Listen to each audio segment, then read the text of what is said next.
Parker Tech Savvy here with you again. In this video, I will be showing you some footage of me putting together the parts for my studio PC. But first, I will be explaining a little about the parts I used and why I use them. So let's start.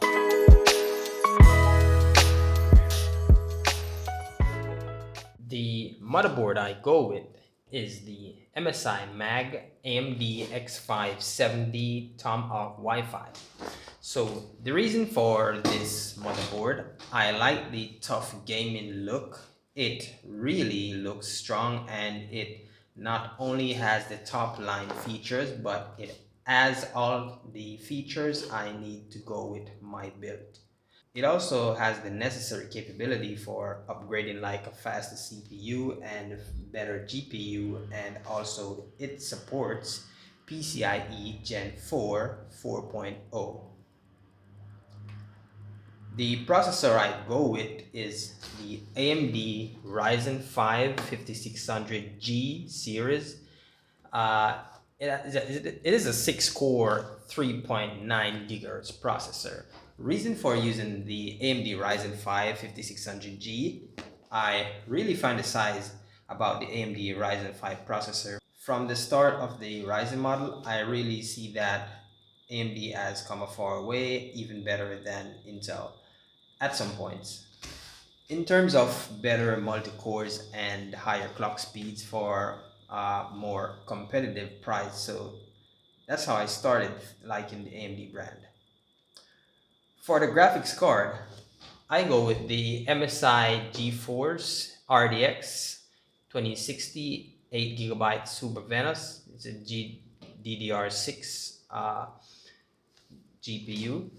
For quite some time, NVIDIA seems to be the top of the line on graphics cards, so I decided to go with the MSI build because MSI has been trusted for making quality products over the years. Secondly, I did some research on the GPU for 4K editing, and I found out that the RTX 1650 was doing well, so I decided to go with the RTX 2060 to guarantee a smooth editing experience. For the RAM, I go with the G-Skills Ripjaws V series 16 gigabyte kit DDR4 clocks at 3600 megahertz. When I bought this one, I look back at my processor. I was wondering if it's gonna work because the processor says it supports up to 3200 megahertz, but I did go with the build and it never was a problem. So I can even do some overclocking later on if it's necessary. Now for my boot drive, I go with the Samsung 970 EVO plus 500 gigabyte M.2 SSD, so I can get some fast data processing and fast boot up. And I also put a 500 gigabyte HDD as a second storage.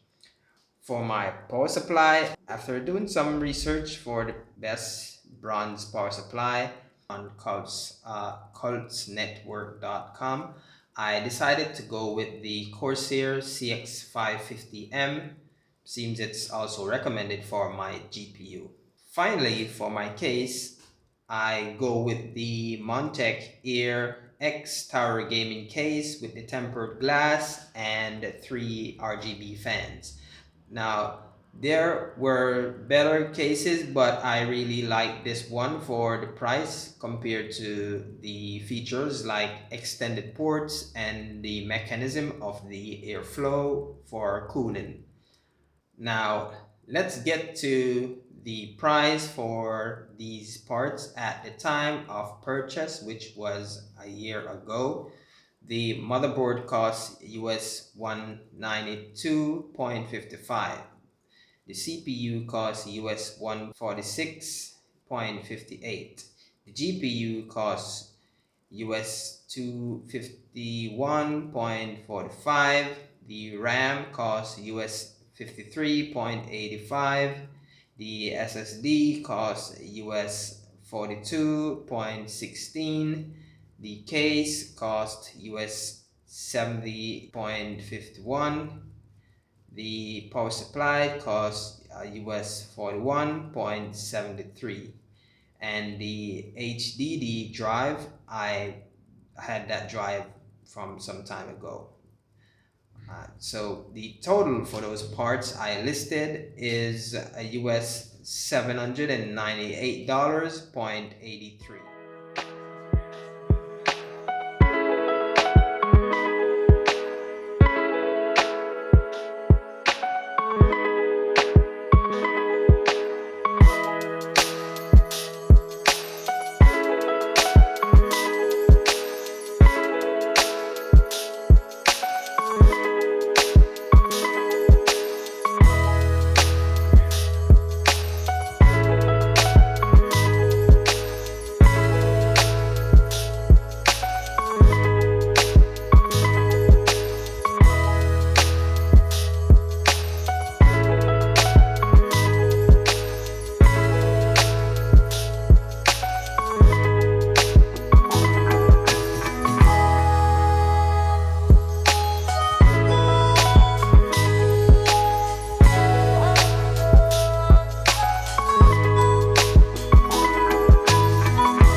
So now, let's show some clips of the performance.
It performs really quick, I never doubt a penny that I spent on this.